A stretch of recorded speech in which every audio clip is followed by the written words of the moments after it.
안녕하세요, 일렉트로캠입니다. 오늘은 어제에 이어서 그 라이다와 카메라의 비교를 좀 더 보충해 보려고 합니다. 많은 분들이 댓글을 달아주셔서 너무너무 감사드립니다.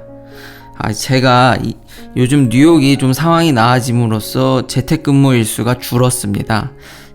예전같이 모든 댓글에 답글을 달아드리지 못하는 점에 대해서 죄송하게 생각합니다. 그래도 최대한 많은 댓글을 읽으려고 노력하고 있습니다. 정말 진심으로 감사드립니다. 시작하기에 앞서 사상 검증이라고 해야 될까요? 미리 검증 절차를 하는 게 좋다고 의견을 주신 분도 계셔서 저는 테슬라 모델 3 오너이고 모델 Y도 곧 인도 예정이며 테슬라 주식을 갖고 있습니다. 그리고 절대로 테슬라는 레벨 5를 못한다는 입장입니다. 어제에 이어서 이렇게 또 보충하려는 이유는 많은 분들이 그렇게 댓글을 남겨주신 응원과 힘들이 있다고 해야 될까요? 그런 분들도 있고 좀 댓글에서 잘못된 내용들이 많이 오가고 있기 때문에 그것을 좀 조정하고 싶어서 보충을 만들게 되었습니다. 어제 보여드린 이 차량은 정말로 카메라만 쓴 겁니다. 그리고 칩은 그렇게 높은 컴퓨테이션 파워를 요구하지 않는, 그렇다고 해서 아주 느린 건 아닙니다. 굉장히 빠른 칩을 썼지만 일반 우리가 이제 손에 잡을 만한 칩을 쓴 거지 엄청나게 팬시한 칩을 쓴 게 아닙니다. 그리고 이 차는 다시 한번 말씀드리지만 카메라 12개 말고는 설치되어 있지 않습니다. 사진에서 보여지듯이 뭔가 이렇게 벌키한 게 없죠. 이렇게 조그맣게, 이거는 개조된 차량이니까요. 카메라를 이렇게 모디파이해서 설치한 겁니다. 근데 신문 기사를 찾아보면 라이다도 있던데, 예, 맞습니다. 모비라이는 둘 다 합니다. 이 차량이 아니라 다른 차량, 그러니까 다른 연구팀에서는 라이다와 카메라를 섞은 것도 합니다. 모비라이는 바보가 아닙니다. 지금 뭐가 될지 모르거든요. 라이다가 될지 카메라가 될지. 그러니까 제가 보충하려는 이유는 마치 이제 테슬라가 전혀 가능성이 없는 것 같이 계속 그런 이야기들이 나와서 그것도 한몫했습니다. 몇 가지 이제 의혹들을 이제 정리해서 제가 알려드리려고 하는데요. 첫 번째로, 싼 라이다도 있다. 예, 싼 라이다도 있습니다. 어제 소개시켜드린 정말 이 분야에서 이제 탑 레벨인 벨로다인이 75,000불짜리 라이다. 거의 이제 웨이모 같이 풀 셀프 드라이빙을 지원하는 그런 차들 위에서 막 도는 라이다는 엄청 비쌉니다. 근데 가격이 내려간다고 말씀하시면서 더 싼 라이다도 소개시켜서 이제 포드 차량이라든지 볼보도 곧 이제 라이다를 설치하고 나오죠. 벨로다인도 올해 CES에서 이런 지금 모비라이가 시연을 할 때 우리도 싼 라이다가 있다. 그래서 벨라빗이라는 아주 저가형 라이다를 소개합니다. 100불입니다. 100불. 근데 이 라인업을 다 보시면요. 지금 벨로다인이 팔고 있는 라이다의 종류가 무지무지 많습니다. 그리고 각각의 채널, 레이저의 파워, 거리, 필드 오브 뷰, 그러니까 FOV라고 하죠. 각도, 이런 것들을 조금씩 튜닝해가지고 각 스펙별로 가격을 다양하게 해서 팔고 있습니다. 이 라이다 가격이 워낙 비싸다 보니까 웨이모도 지금 자체 개발하려고 되게 노력을 하고 있습니다. 그러니까 이게 좀 이해가 안 되시면 광학 파트 쪽은 그렇게 개발이 빠르지 않습니다. 조금 더 쉬운 예를 들자면 DSLR 카메라를 사시면 바디는 금방 가격이 하락을 하죠. 근데 렌즈 가격은 어떤가요? 그렇게 쉽게 가격이 하락하지 않습니다. 그런 식으로 이해하시면 좀 더 나을 것 같습니다. 밤에는 카메라만 갖고 힘들지 않나요? 라고 이제 말씀하신 분도 있는데, 예, 맞습니다. 밤에는 운전이 더 힘듭니다. 이런 데이터들을 확인해 보면 밤이 훨씬 더 어렵습니다. 식별하기가 더 어렵거든요. 헤드라이트이 있기 때문에 어느 정도는 가능합니다. 한 가지 아셔야 될 거는 라이다는 카메라와 같이 이런 우리가 쓰는 픽셀 레졸루션이 높지 않습니다.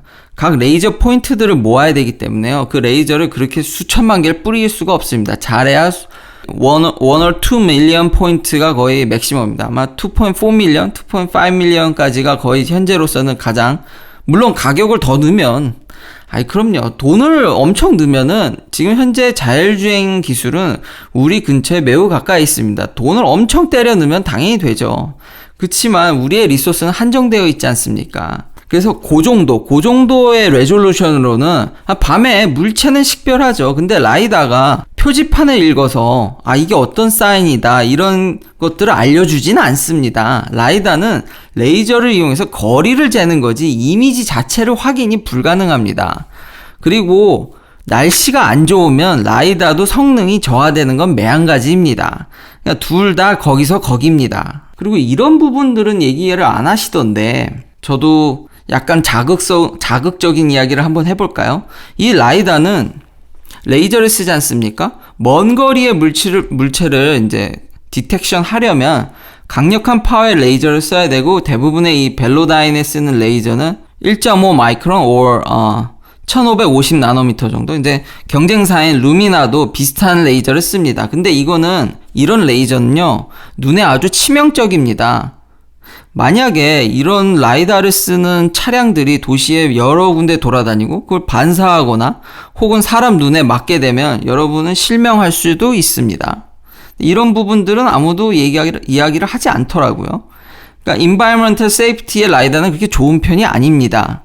그러면 이제 라이다, 이거 무섭네. 이거 우리 눈 조심해야 되는 거 아니야? 자율주행차가 들어가면 우리는 눈을 막아야겠네? 라고 생각하실 수도 있는데요. 이 세상에 결함 없는 기술 단 한 개도 없습니다.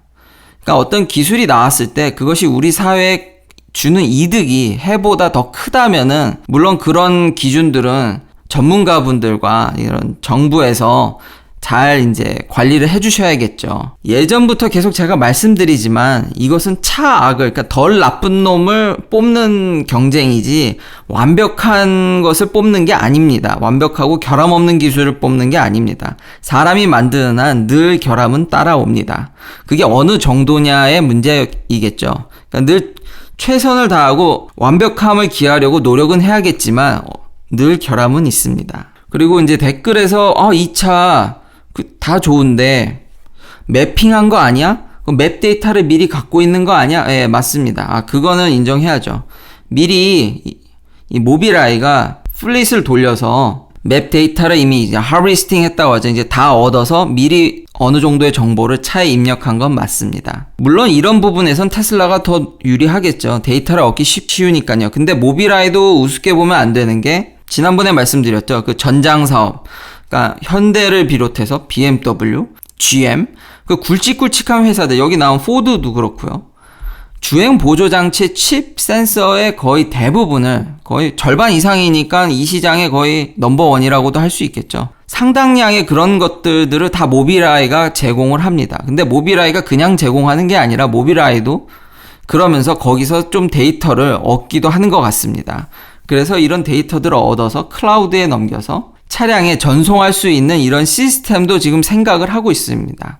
또한 이렇게 세틀라이트 이미지, 위성 사진과도 매핑을 하려고 노력하고 있습니다. 뭐 밑에 프라이버시는 어떡하냐 그러면은 이제 프라이버시는 굉장히 이제 암호화된 데이터로 오가고 있기 때문에 괜찮다고 이야기는 하고 있습니다만 역시 그런 문제도 있겠죠. 테슬라는 아직 이런 플랜을 하려고는 하진 않습니다. 그러니까 완전히 인공지능에 의지해서 차가 매번 가는 길이 새로운 길인 거죠. 테슬라에게는. 그렇지만 그렇게 함으로써 얻는 이점은 방대한 데이터를 관리하지 않아도 되기 때문에 이점이 있겠습니다만 테슬라도 추후 이런 문제는 극복이 저는 가능하다고 봅니다. 테슬라 플릿을 이용해서 할 수도 있는 거고요. 지금 자회사 일론 머스크가 소유하고 있는 스페이스X에서 쏜 스타링크를 이용할 수도 있는 거고요. 스타링크의 위성들에서 데이터를 뽑아서 그것들을 테슬라 차량들에게 어느 정도 보조를 맞춰줄 수도 있는 것이고요. 지오 디펜스라고 해서 그렇게 큰 데이터를 옮기기 힘들다면 일정 지역에만 한정시켜서 데이터를 계속 업로드와 다운로드를 유지할 수도 있을 것이고요. 그러니까 방법이 전혀 없는 것은 아닙니다. 제가 말씀드리고자 하는 바는 라이다가 꼭 답은 아니라는 겁니다. 그러니까 뭐가 될지 모른다는 거죠. 여러 가지 선택지가 있다라는 의미에서 이렇게 말씀드리는 거지. 또 카메라가 최고라고 생각하시면 안 됩니다. 그리고 이제 복잡한 시내를 빠져나간 건 좋다. 근데 고속에선 힘들지 않겠냐? 좀 힘들 수도 있겠죠? 카메라는. 그치만 이 역시도 저는 조금 100% 동의하기가 힘듭니다.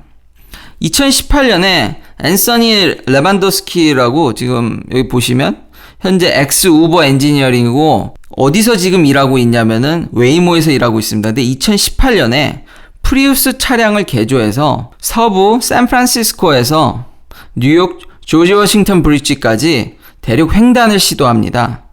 이때 일어났던 디스인게이지먼트는 단 한 건도 없었습니다. 4일 동안 로드트립을 하면서 차가 완벽히 고속도로를 이용해서 대륙 횡단에 성공합니다. 제가 이 예를 왜 드냐면은 이때 이 친구가 이용했던 시스템이 뭐냐면 레이더도 없고 라이다도 없고 카메라 12개였을까요? 아닙니다. 그의 절반인 카메라 6개만 부착해서 대륙 횡단에 성공을 합니다. 참고로 테슬라는 카메라가 2개 더 있습니다. 8개.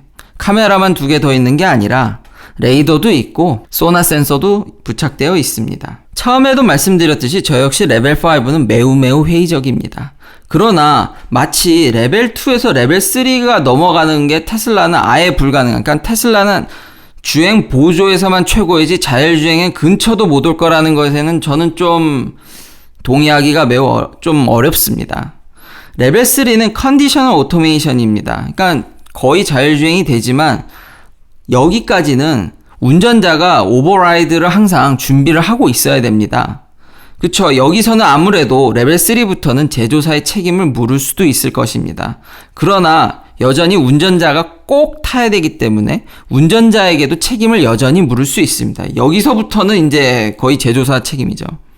그래서 제가 여기에 기준해서 테슬라가 가장 이제 가능성이 높은 게 레벨 3라고 이제 맥시멈으로 갈 수 있는 것이 레벨 3라고 예상하는 이유가 여기에 있습니다. 근데 레벨 3만 돼도 저는 매우 편하고 여러분들께 이렇게 레벨 3로 바로 업데이트되면 테슬라 모델 Y로 여러 동네를 이렇게 가는 모습들을 영상들을 빨리빨리 업로드를 하고 싶네요. 그렇게만 운전이 되더라도 매우 편할 것이기 때문입니다. 마지막으로 테슬라 차량을 소유하신 분들이 많이 주주분들이어서 차량의 결함을 쉬쉬한다, 은폐한다는 것에 저는 글쎄요, 그렇게 동의하기가 어렵습니다.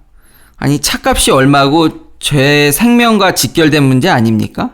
근데 그런 것들을 쉬쉬한다, 주식이 오르기를 바래서 그것부터 동의하기가 좀 힘들고요. 두 번째, 테슬라 주식을 개인이 소유한 거는 전체 주식의 31% 정도입니다. 근데 일론 머스크가 전체 주식의 20%를 좀 넘게 소유하고 있으니까 대략 개인은 10에서 11%를 소유하고 있다고 봐도 되겠죠? 그러면 10% 정도 소유하고 있는데 차량 결함을 쉬쉬해서 이 전체 주식에 영향을 준다라는 논리가 저는 좀 설득력이 떨어진다고 보여집니다. 시청해주셔서 감사합니다. 구독, 좋아요 부탁드립니다. 내일도 테슬라 관련 이야기들로 찾아뵙겠습니다.